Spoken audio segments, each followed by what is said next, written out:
तर अचानक फौजींचा कॉल आला ड्युटीवरून की पार्सल आलेले, तर मी गेले पार्सल घ्यायला. तर त्यामध्ये होत्या राख्या. तर फौजींच्या तिन्ही बहिणींनी पाठवल्या होत्या राख्या.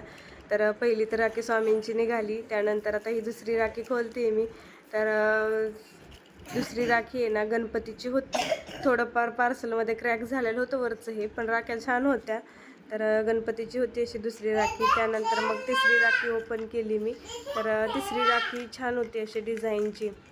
तर तिन्ही पण राख्या मला खूप आवडल्या. आणि पहिली तर स्वामी समर्थांची निघाली राखी. तर छान होत्या, दादांनी पाठवल्या होत्या त्या राख्या.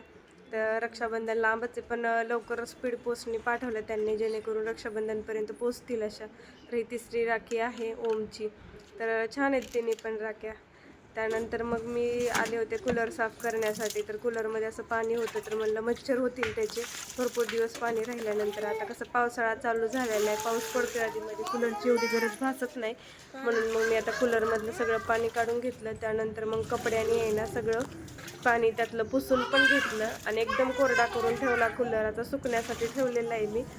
तर सगळं पाणी काढून झाल्यानंतर मग इकडच्या साईडला जो कूलर होता तर मला तर तिकडच्या कोपऱ्यामध्ये शिफ्ट करायचं आहे. तर तिथं मी शिफ्ट करून ठेवला आणि त्याच्यानंतर मग त्याच्यावरचे कपडे वगैरे सगळं आवरलं. आता सुकण्यासाठी ठेवलेलं आहे. सुकल्यानंतर मग त्याचं टोपणेनं लावून घेते मी. त्यानंतर गेले बाहेरचे कपडे सुकलेत का बघण्यासाठी. तर कपडे तर सुकलेले नव्हते, ओलेच होते, कारण आज दिवसभर असं आभाळ आल्यासारखं वातावरण होतं.